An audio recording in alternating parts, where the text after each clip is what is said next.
Muy buenas noches tengan todos los amigos que nos ven a través de las redes sociales y a los hermanos que están en esta noche aquí. Declaramos pues una noche de bendición especial para cada uno de nosotros y que la palabra en esta noche sea un aliciente para nuestras vidas. Y tal como les dije, veníamos mirando desde la semana pasada el estudio sobre las dispensaciones. Y estábamos hablando que la palabra dispensación no es una palabra que significa tiempo específico, como lo dicen algunas personas y algunos teólogos del siglo pasado, que intuyeron que Dios trabajaba con tiempos, que Dios metía un frenazo, como yo dije, y se paraba, y en una dispensación hacía una cosa y empezaba con la otra, y frenaba ya y empezaba con la otra. Pero todos entendemos, y lo vimos claramente a través de la palabra, que Dios no tiene tiempo, Dios vive en un eterno presente. Para Dios, dice la Biblia, un año, un día es como 1000 años. Y decíamos que si Dios quiere responder una petición que dura un año, tendríamos que esperar 365.000 años. Porque es un día, 1000 años, y 365 días son 365.000 días que tendríamos que esperar. O sea que no podemos encajonar a Dios, ni siquiera meter a Dios en un tubo de ensayo, como si fuera un tubo de esos ensayos de laboratorio. ¿Se acuerdan cuando estudiamos en el bachillerato, verdad? Que nos llevaban y echaban dos líquidos y en un tubo de ensayo sale algo, o explotaba, o cualquier cosa. Entonces hay personas que quieren meter a Dios en un tubo de ensayo. Si yo hago esto, Dios tiene que hacer esto. Si yo hago esto en el tiempo esto, Dios en este momento tiene que hacer aquello. Dios no es así. Dios vive en un eterno presente y para Él no hay tiempo. Y hablábamos de eso y decíamos que en Primera de Reyes 19:25 dice que nunca has oído que desde tiempos antiguos yo lo hice, dice Dios, y que desde los días de la antigüedad lo he ideado y ahora lo he hecho venir. Porque para Dios todo es hoy, todo es entonces. Para Dios no es mañana, ni pasado, ni fue ayer. Para Dios es un hoy siempre, siempre. E Isaías 46, 9 y 10 dice: acordaos de las cosas pasadas desde los tiempos antiguos, porque yo soy Dios y no hay otro Dios, y nada hay semejante a mí, que anuncio lo porvenir. ¿Qué es lo porvenir? Algo que no ha llegado, pero que viene. Anuncio lo porvenir desde el principio. Cuando aquí habla desde el principio, dijimos que Dios no vive en un eterno presente, Él no tiene principio. Aquí está hablando de su eternidad anterior, hasta ahora mismo presente aquí, que es eternidad todavía. Y dice: anuncio lo porvenir desde el principio y desde la antigüedad. O sea, lo que aún no se ha hecho.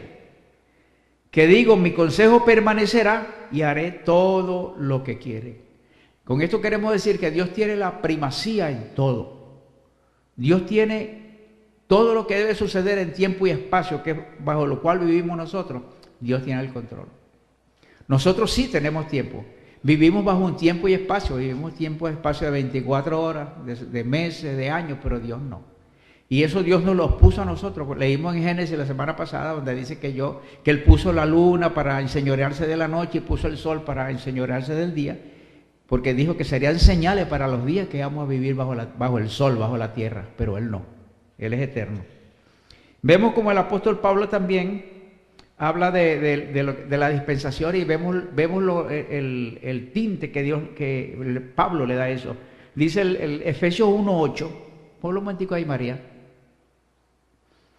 Dice que hizo sobreabundar para con nosotros en toda sabiduría e inteligencia, dándonos a conocer el misterio de su voluntad según su beneplácito. Porque Él está bajo control y es bajo lo que Él quiere. El cual se había propuesto en sí mismo de reunir todas las cosas en la dispensación o la administración. Decíamos que la palabra dispensación significaba administración, entre otras cosas. En la administración del cumplimiento de los tiempos. Eso es lo que hace Dios. Él administra los tiempos de Él, no los de nosotros. Él vive un eterno presente, y para Él hacer una cosa hoy que a nosotros nos parece que no es buena, Él lo hace. Y para Él es buena. Porque Dios todo lo que hace es bueno. Dios no hace cosas malas. Observemos que en esa dispensación que habla allí del cumplimiento de los tiempos, no de los tiempos como si fuese un periodo, sino de los tiempos de Él. Otro verso que habla acerca de eso está en Efesios 3, 8 y 9, que dice a mí, dice el apóstol Pablo, que soy menos que el más pequeño de todos los santos, me fue dada esta gracia de anunciar entre los gentiles el evangelio de las inescrutables riquezas de Cristo. ¿Usted sabe lo que quiere decir la palabra inescrutable? Que no tiene fondo, que por más que usted la busque, usted escudriñe, busca y no lo va a conseguir. Las riquezas de Cristo son tan profundas, la Biblia tiene tantas profundidades que nosotros nunca vamos a terminar de aprender. Nosotros nunca vamos a terminar de conocer los misterios que hay en la palabra. Pero para eso tenemos que estudiarla. A veces me pongo a estudiar y encuentro unas cosas que las he visto 30 veces y ahora cuando la vuelvo a leer le encuentro un sentido bien bonito, le encuentro un sentido bien perfecto para lo que nosotros enseñamos en la gracia. Entonces es necesario, hermano, le aconsejo, haga un paréntesis, estudie la Biblia, sáquele un tiempito, aunque sea una media hora diaria, y póngase a estudiar un libro, y vea la historia de nosotros en el Antiguo Testamento, lo que éramos antes y lo que somos ahora, porque eso le va a ayudar a crecer, porque lo único que Dios quiere de nosotros es que nosotros confesemos su palabra, que hablemos, cuando hablemos conforme a las palabras que Dios da. Cuando oremos conforme a las palabras que Dios da y usted va a ver los resultados diferentes.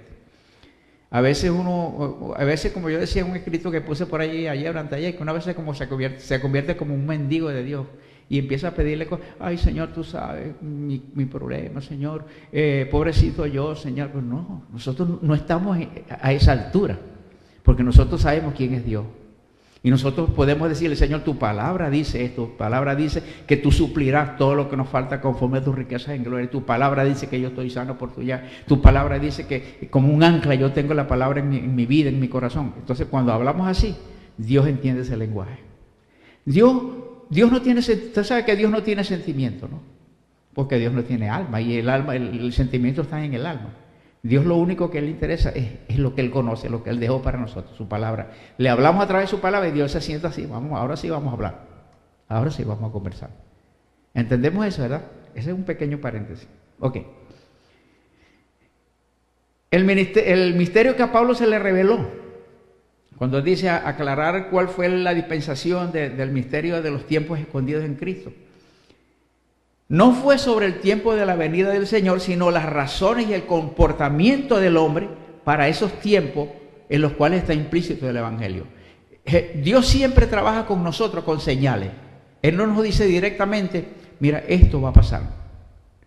Él no nos dice directamente dentro de tanto tiempo esto. Él nos da señales de algo que Él dice que va a pasar. Y a eso es lo que tenemos que estar muy pendientes, a las señales. En Efesios 3:2 hay algo interesante, que la traducción de ese verso, que estamos hablando de la dispensación, es la palabra oigionía, que significa también economía. En ninguna parte, como dijimos, la palabra dispensación tiene que ver con tiempos ni nada. Dice, Efesios 3:2 dice, si es que habéis oído de la administración, es la palabra correcta que se debe usar ahí, no dispensación. Si es que habéis oído la administración de la gracia de Dios que me fue dada para con vosotros, porque Dios es quien administra su gracia. Nadie administra lo que Dios quiere, Él lo administra y se lo da a quien Él quiera, a uno le da más que a otro. Dios, de acuerdo a la capacidad, Dios de acuerdo a la idiosincrasia de cada creyente, Dios le da. Lo que a usted le da a Dios, a mí no me lo puede dar, a lo mejor usted ora y Dios enseguida le responde. Aquí conmigo se tarda un poco más porque como sé un poquito más, más palabras, no quiero más palabras, entonces eso es lo que tenemos que entender nosotros. Los que enseñan, o sea, los dispensacionalistas, que son, así llama la doctrina esa, acerca de la venida del Señor, hablan de los postreros tiempos que tienen que ver con la naturaleza del hombre en sí, no tiene nada que ver con los tiempos de Dios. 1 Timoteo 4:1 y 2, María, por favor, para que veamos eso. Estamos hablando de los tiempos de Dios y de los tiempos de nosotros bajo el cielo. 1 Timoteo 4:1 y 2 dice, pero el Espíritu, ¿quién es el que dice? El Espíritu dice claramente, o sea, no confusamente, que en los postreros tiempos algunos apostatarán de la fe. ¿Cómo es que apostatarán de la fe? No es que van a apostatar diciendo el Espíritu Santo no es y Jesucristo no es, eso no. Dice que escucharán a espíritus engañadores y a doctrinas de demonio. El verso 2, María. Por la hipocresía de mentirosos que, teniendo cauterizada la conciencia el próximo, prohibirán casarse y mandarán a abstenerse de alimentos que Dios creó para que con acción de gracia participasen de ellos los creyentes y los que han conocido la verdad. Esas son las religiones que hacen que muchos creyentes que no están bien cimentados, que no conocen, que no estudian la palabra, oyen algo y enseguida se van tras de esas personas, de esos líderes. Las sazones en los últimos tiempos bajo el sol serán peligrosos, porque dentro de esos tiempos bajo el sol habrán hombres peligrosos. Luego, Pablo da unas características de esos hombres peligrosos. Eso está ahí en lo que acabamos de leer. Los hombres, fíjense la señal que Dios da para que estemos ojo avisor con lo que va a pasar por las señales. Dice que algunos apostatarán de la fe, escucharán espíritus engañadores, prestarán su oído a doctrinas de demonios, tendrán la conciencia cauterizada, vendrán tiempos peligrosos, habrán hombres amadores de sí mismos y megalómanos, avaros, vanagloriosos, soberbios, blasfemos, desobedientes a los padres, ingratos, impíos, sin afecto natural, implacables, intemperantes, crueles, traidores, aborrecedores de lo bueno, impetuosos, infatuados, amadores de los deleites más que de Dios, tendrán apariencia de piedad, serán lascivos, siempre estarán estudiando para aprender, nunca pueden llegar al conocimiento de la verdad, resisten a la verdad, son corruptos de entendimiento, reprobados en cuanto a la fe e insensatos. Todo eso está ahí, lo que Pablo enseñó. Lo que él dice, estas son las señales de los últimos tiempos. Ahora, de todo eso que usted ha escuchado ahí, ¿usted ha visto alguna persona, algún creyente, algún ministro que tenga alguna de esas cositas? Casi todas, en unas y en otros. Es fácil mirar lo que relata la Biblia que ya pasó. Cuando nosotros leemos la historia y vemos lo que pasó, bueno, ya lo leímos y está bien. Pero también es posible saber lo que sucederá. Pero no sabemos cómo se van a desarrollar las sazones. ¿Cuáles son las sazones? Jesucristo, cuando él iba a resucitar, después del día de Pentecostés, se reunió con los discípulos, dice que los 120 estaban allí, y les dijo, bueno, yo me tengo que ascender al cielo, me tengo que ir, los voy a dejar, pero... Y en un momento tan lindo, tan sublime como ese, donde su maestro iba a subir al cielo, ellos en vez de estar pensando en cómo sería y qué sería lo que iba a pasar después que él subiera, le dicen los discípulos, Señor, ¿restaurarás el reino de Israel en este tiempo? Porque los judíos siempre están, y hasta hoy están, lo que están esperando es un Jesús guerrero que venga y acabe, o ahorita que venga y que acabe con los árabes, que acabe con todos esos países que tienen rodeado a Israel. Y él les dijo, mira, no les toca a ustedes saber las sazones y los tiempos que el Padre puso en su sola potestad. Pero recibiréis poder cuando haya venido sobre vosotros el Espíritu Santo. Y hay dos palabras ahí que Jesús usa, y la palabra tiempo es tiempo bajo el sol, y las sazones, que son las cosas que van a pasar en esos tiempos. No les toca a ustedes saber los tiempos ni las sazones, porque todo tiempo debajo del sol tiene su proyecto y tiene su forma de comportarse. Dios le dijo, él le dijo, usted no, ni mi padre es el único que lo sabe. Él lo puso en su potestad de él. Y no era que Jesús no lo sabía, él era Dios, pero en cuanto a eso, ustedes no van a poder hacer eso. Así que así quedamos hasta el último, la última parte que vimos de eso, el repaso que dimos. Y ahora vamos a ver ahora un poquito algo que tiene que ver con esos tiempos de Dios bajo el sol.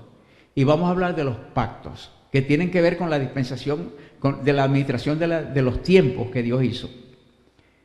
Dios, dijimos que no funciona bajo tiempo y espacio, sino en su tiempo, en su eternidad, en su perpetuidad, en su perennidad. Algo que no tiene duda ni atraso. Vamos a ver también algo aquí que con el espacio de tiempo bajo el sol, que es donde estamos nosotros. Algo que fue creado por Dios fueron los pactos. Dios creó los pactos en tiempos definidos por Él, siempre relacionados con el hombre, para enseñar al hombre cómo el hombre se debía comportar en esta tierra. El significado de pacto es una especie de contrato. Es un contrato en el que dos o más personas se comprometen a cumplir un acuerdo. Cuando usted firma un contrato de un carro, por ejemplo, va a comprar un carro, nada más le dicen firme aquí. Pero yo no digo que ese es un contrato, porque el contrato es entre dos, ¿verdad?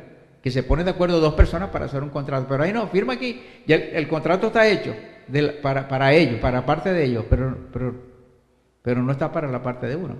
Y no se puede cambiar porque ya está impreso. Firme aquí y nadie lee ese contrato. Pero con Dios es diferente. Los contratos que Dios hace para con nosotros tenemos que estar ojo avisor. Entonces eso es lo que significa un pacto. En el caso del pacto de Dios con el hombre, es la forma por medio de la cual Dios se comprometió con su creación para redimirla y garantizarle vida eterna en Cristo. Para eso Él creó los pactos, para eso los pactos. El vocablo testamento se deriva de la palabra latina pacto. Usted sabe que cuando se encontraron los manuscritos más antiguos de la Biblia, se fueron encontrando, quien hizo las traducciones, hizo todo, fue la institución católica romana. Ellos fueron los que hicieron eso y cambiaron muchas palabras que estaban en hebreo, estaban en arameo y estaban en hebreo, y las cambiaron y en el latín, y las pusieron al latín y la cambiaron. La palabra testamento quiere decir pacto en el contexto bíblico. Hemos estudiado la transliteración de los idiomas originales en lenguas occidentales. Ellos cambiaron y pusieron todo como ellos querían ponerla. Los pactos del hombre y de Dios tienen características no negociables. Dios hace un pacto y los pactos de Dios son inmutables. Dios no se muda, Dios no cambia, Dios no corrige, Dios no pone, ¿cómo se llama? Pongo un ganchito aquí, tu media firma para probar esto que anotamos aquí. No, Dios hace los pactos y los pactos que Dios hace son eternos y no tienen nada, ningún error que nosotros podamos corregir. Son no negociables, no se pueden negociar, son inmutables porque no se mudan, son inalterables porque no se pueden alterar. Cuando Dios dijo, esto es así, eso es así. Y ese fue el gran problema que tuvo el pueblo de Israel, que Dios le dio unas instrucciones. Le dijo entre los pactos que hizo, le hizo varios pactos, unos pactos que eran condicionales y otros pactos que eran permanentes.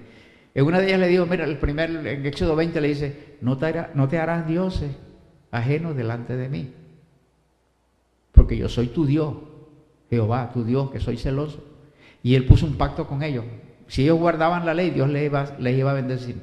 Sin embargo, ellos no pudieron guardar ese pacto, no lo pudieron guardar. Y como no lo pudieron guardar, pues Dios tuvo que irle dando golpes a ellos hasta que ellos aprendieron. Y nunca aprendieron porque hasta el final que terminó la ley, cuando Jesús resucitó, todavía ellos guardaban la ley.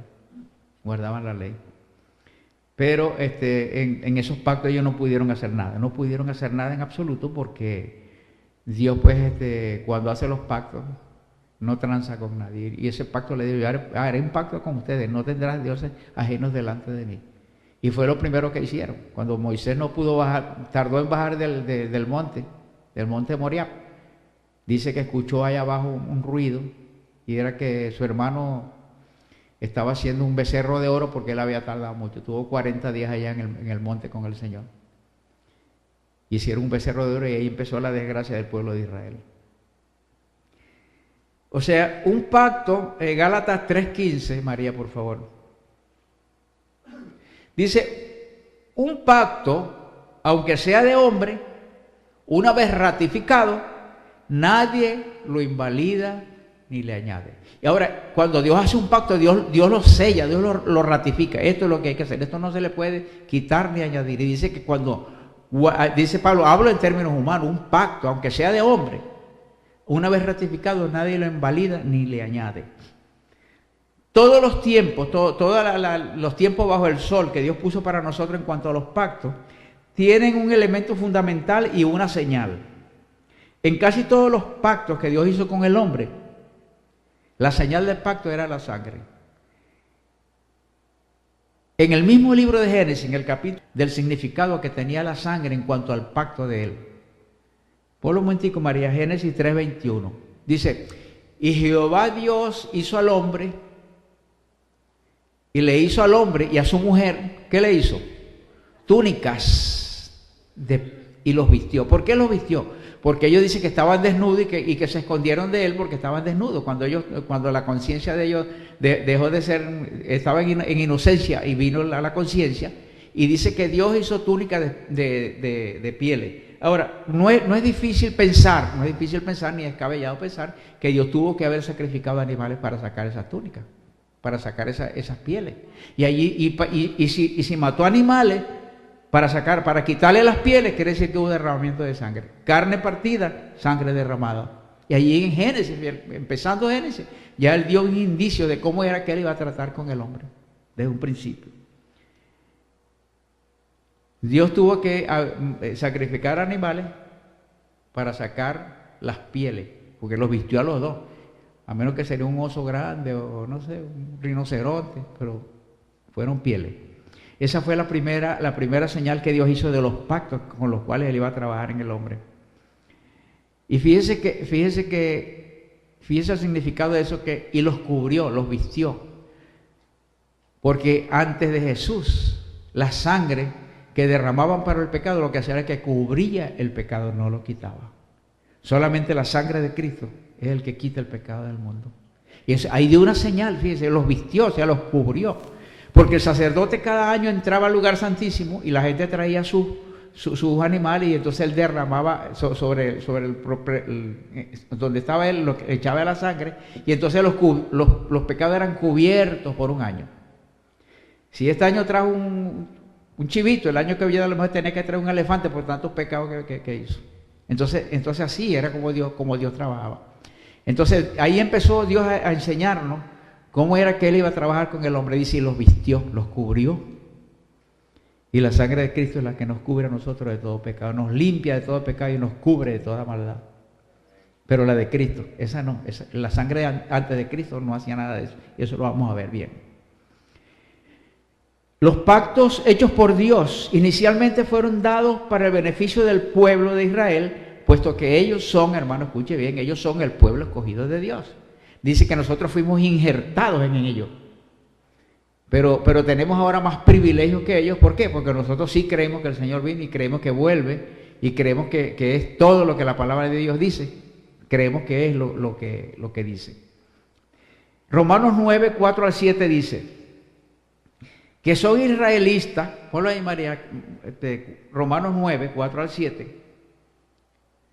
Antes de eso está hablando de las personas. Dice que son israelitas, los cuales son la adopción, la gloria y el pacto. Fíjate, el pacto que Dios hizo con Israel estuvo basado en eso, en la sangre, y de ellos era ese pacto era para ellos. La promulgación de la ley, el culto, las promesas de quienes son los patriarcas, y de los cuales, según la carne, ¿vino quién? Vino Cristo, el cual es Dios sobre todas las cosas. Bendito por los siglos. Amén. No que la palabra de Dios haya fallado, porque no todos los que descienden de Israel son israelitas, ni por ser descendientes de Abraham son todos hijos, sino que en Isaac les será llamada descendencia. Quiere decir que ellos estuvieron en el pacto que Dios había hecho en beneficio de ellos, pero ellos no creyeron, y muchos ahora todavía no creen en ese pacto. Ellos están esperando al Señor todavía. Nosotros sabemos que Él vino. Nosotros lo que hacemos es que estamos esperando su vuelta. ¿Cuántos están esperando su vuelta? Él regresa. El primer pacto que Dios hizo, vamos a ver nada más tres pactos, que es lo que más nos interesan, pero fueron 7 pactos: el pacto de Adán, el pacto con Noé, el pacto con David, pero vamos a ver los más importantes, que fue donde Dios hizo que se derramara sangre para cubrir los pecados o para perdonarlos. El pacto de la promesa, Génesis 17, 1 al 8, dice, era Abraham de 99, era de 99 años Abraham, cuando se le apareció Jehová y le dijo, yo soy el Dios Todopoderoso. Eso significa, usted ha oído una canción que se llama el Shaddai, eso significa Dios Todopoderoso. En los originales dice, yo soy el Shaddai, que significa el Dios Todopoderoso. Anda delante de mí, ¿y qué? Y sé perfecto. Pondré mi pacto, aquí está el primer pacto de los que vamos a estudiar, que es uno de los principales. Pondré mi pacto entre mí y ti, o sea, entre Dios y Abraham, y te multiplicaré en gran manera a través de ese pacto. Entonces Abraham se postró sobre su rostro y Dios habló con él diciendo, he aquí, mi pacto es contigo. Yo estaría temblando si Dios se me aparece y me dice, quiero hacer un pacto contigo. Yo estaría temblando.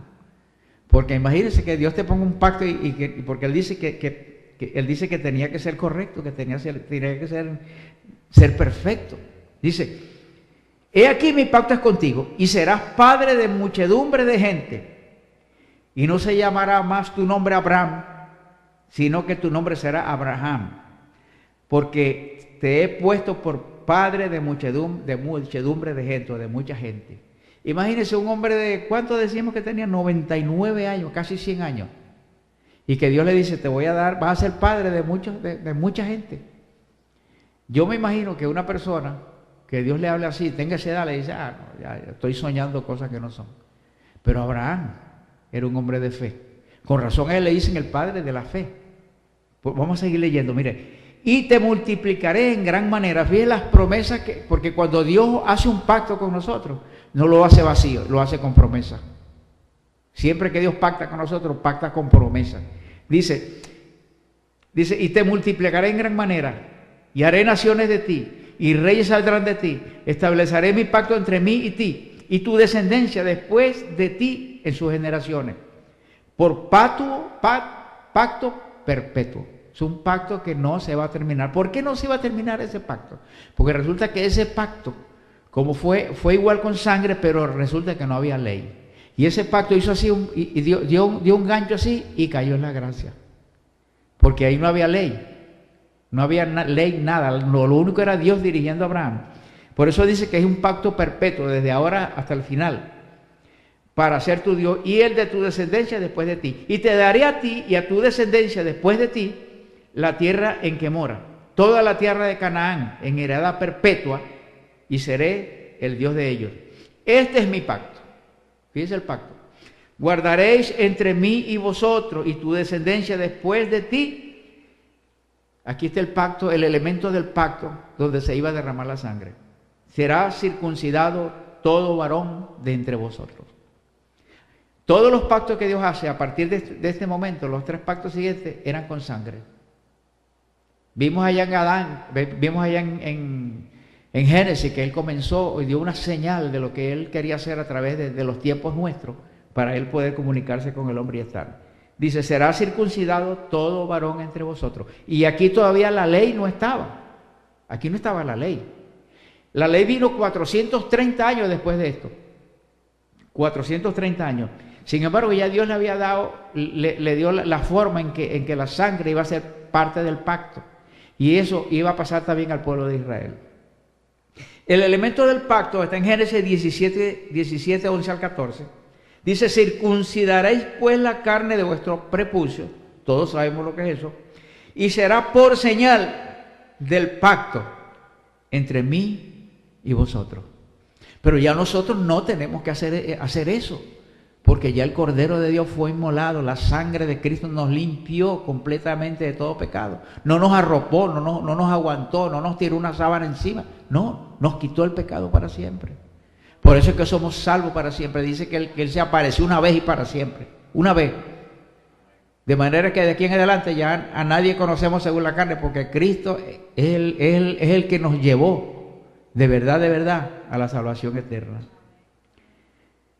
El pacto, este es el elemento del pacto. Circuncidaréis pues la carne de vuestro prepucio y será por señal del pacto entre mí y vosotros. Y de edad de 8 días será circuncidado todo varón entre vosotros por vuestra generación. ¿Usted se acuerda Lucas 2:22 cuando dice que a los 8 días llevaron a circuncidar al niño? Ahora yo le decía al hermano Carlos esta tarde que Jesús se dejó circuncidar porque era niño y no sabía. Pero él sabía que lo que estaba dentro era Dios mismo. Y a los 8 días circuncidaron al niño, a Jesús. Porque era un pacto que él nació bajo la ley y él tenían que cumplir en él eso. Dice,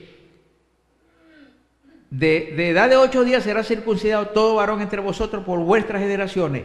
El nacido en casa también hay que circuncidarlo. El comprado por dinero, o sea, tiene que estar circuncidado. Que no fuere tu linaje, tiene que ser circuncidado.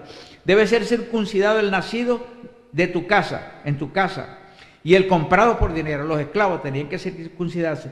Y estará mi pacto en vuestra carne por pacto perpetuo. El varón incircunciso, el que no hubiere circuncidado la carne de su prepucio, aquella persona será cortada de su pueblo. Ha violado mi pacto.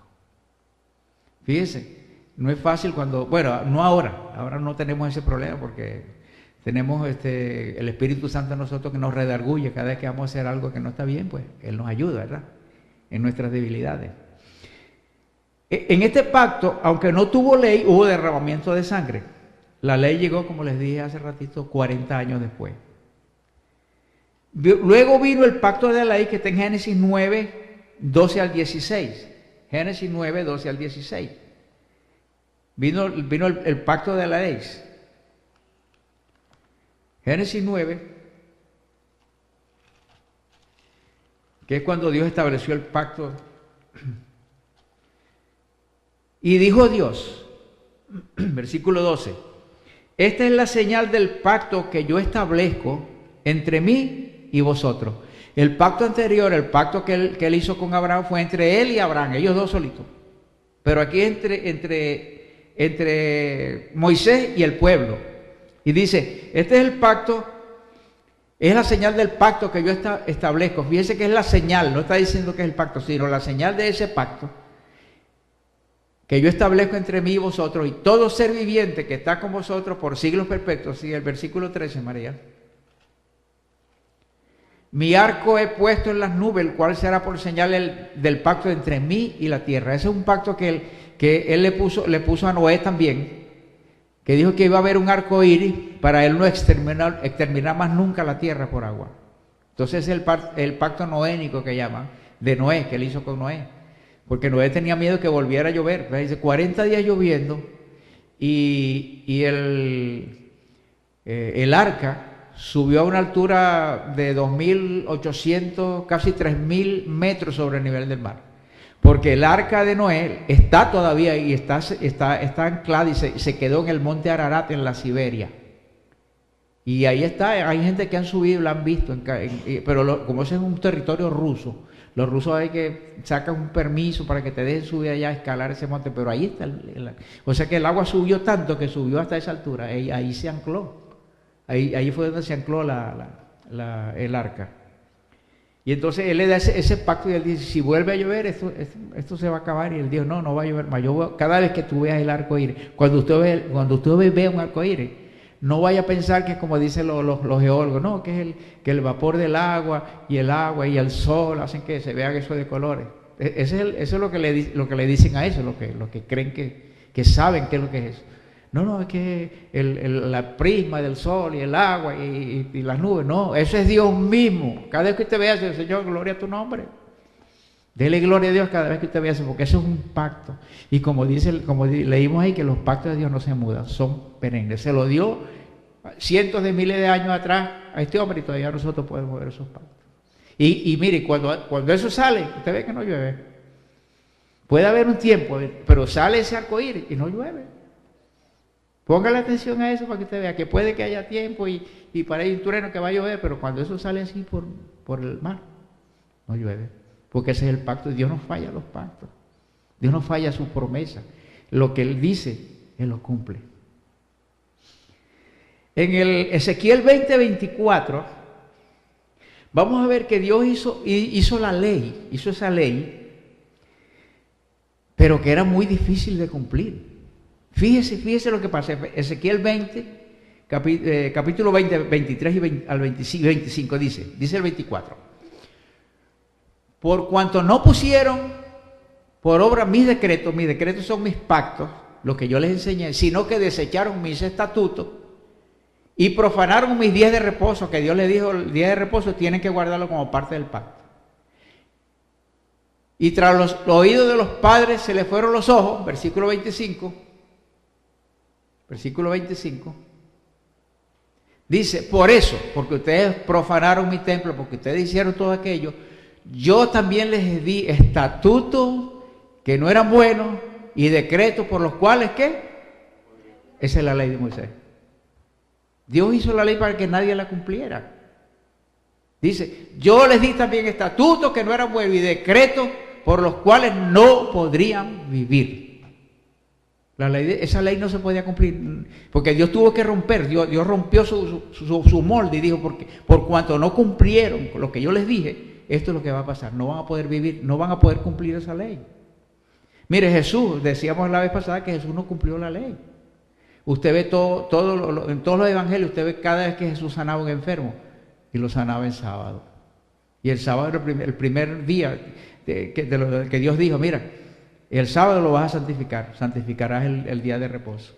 Y Jesús no reposaba. Todos los días era cuando debe ser el día bueno para hacer milagro. Porque él no tenía que cumplir la ley si él era Dios. Él dijo, no, mira, ¿por qué se ponen con tantas cosas si yo soy el Señor del sábado? Yo no tengo que cumplir el sábado, porque yo soy el Señor del sábado. Yo soy el reposo. Porque el sábado él va a reposar. Y le dijo una cosa que ellos no entendían. Nosotros le entendemos en nuestro reposo del Señor. Él dijo, yo soy su reposo. Yo soy su reposo, pero ellos no lo sabían. Yo soy el sábado. Yo soy el Señor del sábado. Y entonces ahí le dice, mira, ustedes no pueden, voy a dar esa ley, pero no van a poder vivir por ella. Y de verdad no han podido vivir. Nadie puede cumplir la ley. Nadie. Mira eso. Por eso yo también le di estatutos que no eran buenos y decretos. Los decretos son los de Moisés, por los cuales no podrán vivir. Luego de ese pacto de la ley, que no la pudo nadie cumplir, ni siquiera Jesús, porque cuando Jesús estaba en la tierra, acuérdense que él nació, desarrolló su ministerio, vivió y murió bajo la ley. Cuando Jesús estaba aquí en la tierra, todavía la ley estaba en pie y todas esas cosas del pacto estaban vigentes. Y entonces cuando Jesús muere en el Calvario, entonces ahí cambió de pacto. Entonces viene lo que se llama el nuevo pacto, o el pacto de la gracia, que es el donde nosotros estamos. Y yo no entiendo cómo gente que leen la palabra y ven que estamos en otro pacto, que Dios puso un pacto especial para nosotros, todavía están guardando la ley, ayunando, están bautizándose, están guardando cantidad de cosas que dice allí, que por esas cosas ellos no podían vivir, nadie podía cumplir eso. Dice, aquí hay una profecía de doble referencia en Jeremías 31, y el 32. Dice, desde el 31, es que vienen días, dice Jehová, miren dónde está la profecía de la dispensación de la gracia o del tiempo de la gracia que estamos nosotros viviendo. Jeremías 31 al 34 está la profecía del tiempo en que estamos viviendo. Y aquí vienen días, si vienen días porque todavía no estaban. Dice Jehová, en los cuales haré nuevo pacto para con la casa de Israel y para con Judá. Pero este es el pacto que haré con la casa de Israel después de aquellos días, o sea, después de la venida del Señor. Dice Jehová, daré mi ley en su mente y las escribiré en sus corazones. Una profecía de doble referencia. Para ellos allá, pero para nosotros ya. Porque tenemos la mente de Cristo, ¿verdad? Dice la palabra que tenemos la mente de Cristo. Y las escribiré en su corazón y yo seré a ellos por Dios y ellos me serán por pueblo. Y no enseñará ninguno más a su prójimo, ni ninguno a su hermano diciendo, conoce al Señor. Porque todos me conocerán, desde el más pequeño de ellos hasta el más grande, dice el Señor. Porque perdonaré la maldad de ellos y no me acordaré más de sus pecados. Mire qué clase de Dios nosotros tenemos, hermano. Que aunque pequemos, Él dice, no, ya yo los eché atrás y no sé dónde están. Pero a veces nosotros somos los que no entendemos esto. Y entonces hacemos como los novios cuando se casan. Que le ponen en el parachoque del carro atrás un poco de lata. Para que todo el pueblo sepa que se cae. Y así a veces somos nosotros. Las cosas pasadas las amarramos y hacemos, mira, ay Señor, pues mira eso. Pensando en lo que pasó. Lo que pasó, pasó. El día de ayer terminó anoche a las 12. Es historia. Lo que no hicimos ayer no lo podemos hacer, no podemos hacer nada. Entonces a veces son hermanos así que están pensando en que el pecado, que lo que es hace 20 años, mira, que yo me porté mal hace 15 años, suenan cada vez que nos movemos. Pero nosotros ya fuimos perdonados por la sangre del Cordero. Y en este tiempo que estamos viviendo, que es un tiempo de libertad en Cristo, nosotros tenemos que entender, hermanos, que hay personas que necesitan de oír esto. Y nuestra tarea es la misma tarea que el Señor tenía. Él dijo, yo para esto he venido, para predicar el Evangelio. Y somos nosotros los responsables de que esas personas que están afuera entiendan esto que nosotros estamos estudiando. Así que los declaro muy bendecidos en esta noche. Muy buenas noches a todos y nos veremos en una próxima oportunidad. Muy bendecidos.